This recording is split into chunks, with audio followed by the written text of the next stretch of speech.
One of South Africa's smallest provinces it may well be, but KwaZulu-Natal in the southeast of the country has much to offer as a tourist destination. But against this beautiful backdrop lie some harsh realities, and that's where David Patient comes in. He describes himself as a long-term survivor, having lived with HIV and AIDS for almost 3 decades. When someone tells you you're HIV positive, there is always going to be a part of that person that believes they are powerless. And I believed that I was powerless for a long time. And then suddenly it dawned on me one day, I'm not powerless against this virus. There are things that I can do to help myself. The more I learned about my immune system, the more I learned what I put into my body is going to have a direct impact on how my body behaves. Once I understood how the immune system balances itself, I was able to take care of certain conditions in my body, parasites, worms, bacteria, protozoas. If I could manage those things, my body's resources were freed up dealing with those small problems, and it could focus on HIV. Patient was diagnosed with HIV on his 22nd birthday in 1983. Given just 6 months to live, he came close to committing suicide. Today, aged 49, such thoughts are far from his mind. He's long since learned how to live with the virus, and he's now an HIV/AIDS educator and a motivational speaker. I think people are open to what we have to talk about now because we've been around long enough that we have credibility.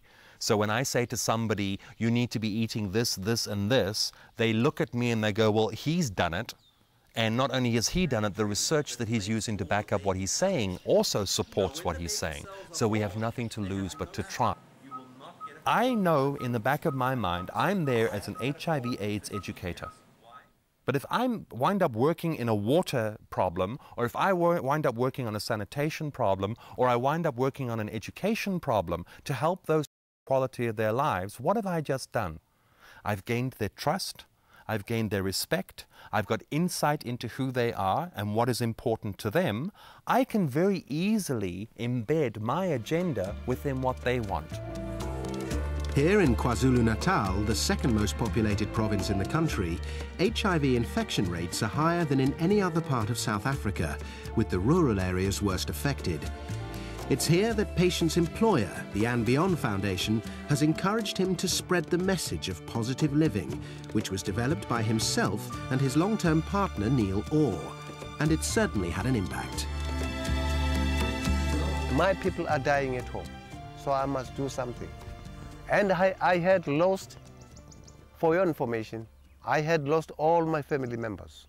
I've lost my wife, I lost 4 kids, some through HIV/AIDS, and I've got only 2 sons left with me.